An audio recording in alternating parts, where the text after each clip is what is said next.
ओम अग्ने शुक्रेण शोचिषा विश्वाभि है देवहूति भी है इमं स्तोमं जुषस्वनः। हे अग्नि, उज्जवल प्रकाश द्वारा दिव्यकर्म करने वालों के समस्त आह्वानों द्वारा हमारे इस स्तोम का प्रेम पूर्वक सेवन करो। ये वही है ऋग्वेद के प्रथम मंडल के 12वां सूक्त का ये अंतिम 12वां मंत्र है। इसका मुख्य विषय वही दिव्य विषय है अग्नि अर्थात प्रकाश की ओर ले जाने वाला, और इस मंत्र का छंद है गायत्री और स्वर षड्ज है। तो इस सूक्त का जो अंतिम 12वां मंत्र है उसकी यहां पर व्याख्या प्रारंभ होती है। हे अग्नि, उज्जवल प्रकाश द्वारा दिव्यकर्म करने वालों के समस्त आह्वानों द्वारा अग्ने शुक्रेण शोचिषा विश्वाभि देवहूति भी है। इस मंत्रांश की यहां पर व्याख्या की गई है। प्रकाश की ओर ले जाने वाले अग्नि ईश्वर अर्थात ईशान ब्रह्म परमात्मा के दूत को वेद मंत्रों के उज्जवल प्रकाश के द्वारा दिव्यकर्म करने वालों के आह्वानों को समझना है तथा उनका मार्गदर्शन करना है। दिव्यकर्म करने वालों का अनुभव यह स्पष्ट करता है कि उन्होंने वेद मंत्रों पर आचरण करते हुए दिव्यकर्म करते हुए सफलता अर्जित की है।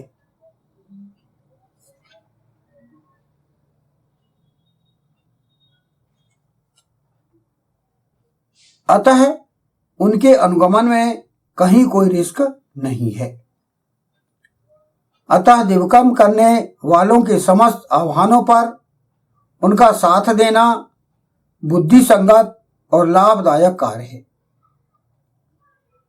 ईशान ब्रह्म परमात्मा के अर्थात ईश्वर के दूत का यही कार्य है कि समस्त जनों को ऐसे दिव्यकर्म करने वालों से जोड़ दे तथा उनको दिव्यकर्म करने वालों के द्वारा बतलाए गए ढंग से कर्म करने के लिए प्रेरित करे। तो ये अग्नि दूत के यहाँ पर कार्य बताए जा रहे हैं कि ये दिव्यकर्म करने वाले हैं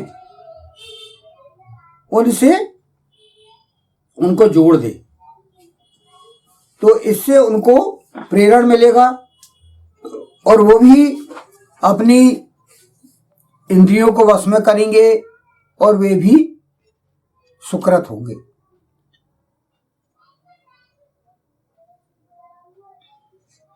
अगला है हमारे इस स्तोम का प्रेम पूर्वक सेवन करो।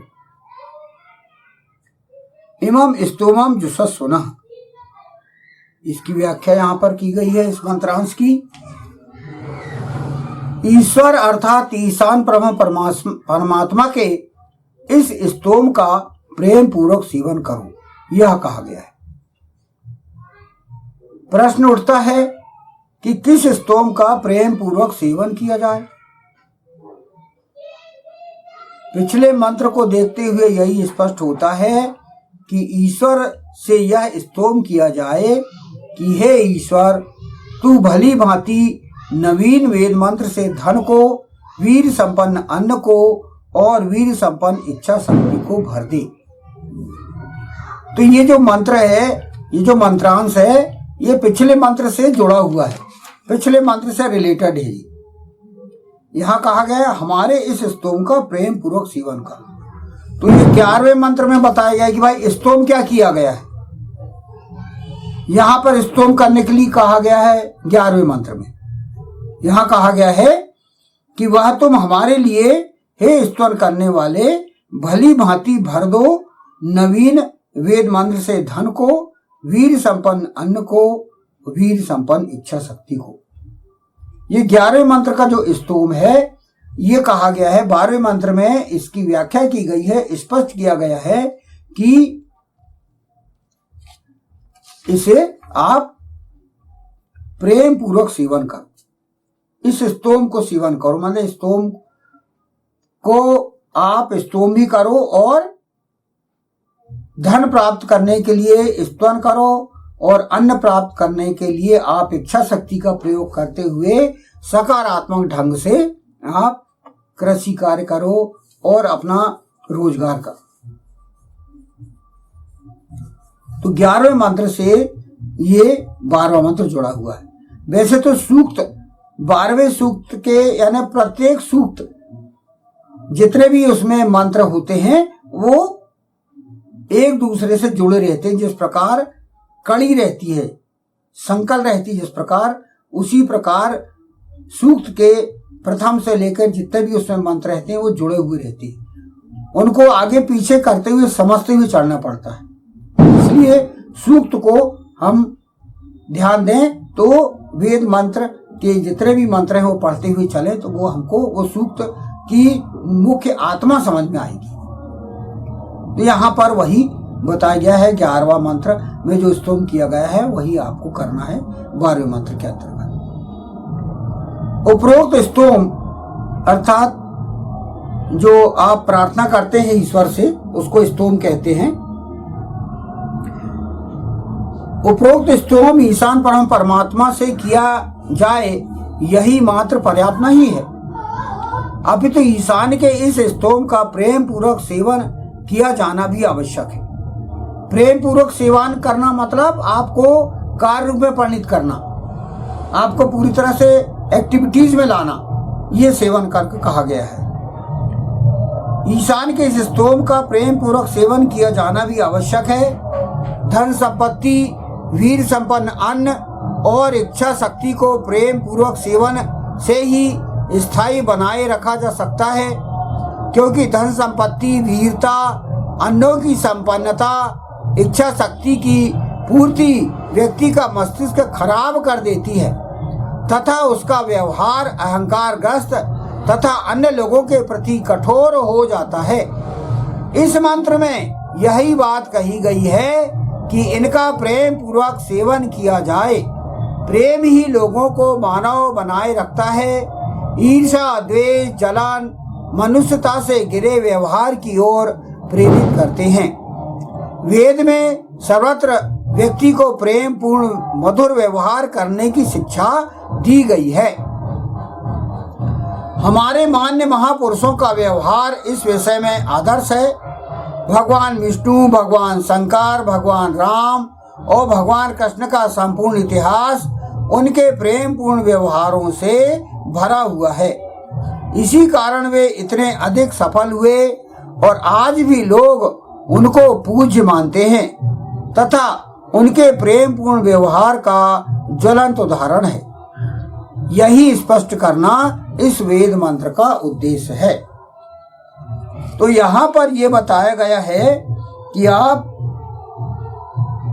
प्रेम पूर्वक सेवन करें, अर्थात जो दिव्यकर्म करने वाले हैं, तो दिव्यकर्म करने वाले को हम किनको कहा जाए? भगवान विष्णु, भगवान शंकर, भगवान राम, भगवान कृष्ण, ये दिव्यकर्म करने वाले हैं। इनके कर्मों को हम ध्यान दें और उनके कर्मों क्या कर्म करे उन्होंने, उसके आधार पर हमको भी कर्म करना है, हमको उनका अनुगमन करना है।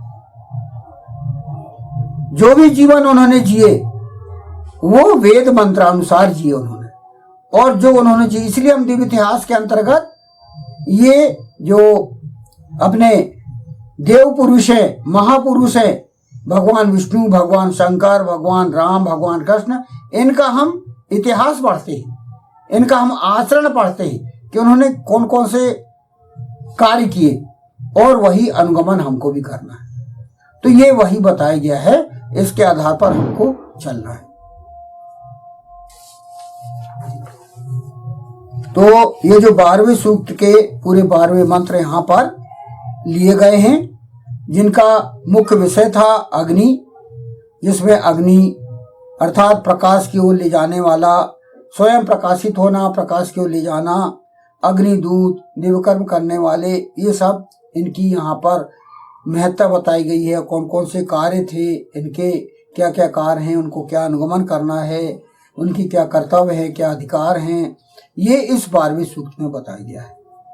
तो 12वां मंत्र और 12वां सूक्त यहाँ पर समाप्त होता है। हे अग्नि, उज्जवल प्रकाश द्वारा दिव्यकर्म करने वालों के समस्त आवाहनों द्वारा हमारे इस स्तोम का प्रेम पूर्वक सेवन करो। ओम अग्ने शुक्रेण शोचिषा विश्वाभिः देवहूतिभिः इमं स्तोमं जुषस्वनः। ओम।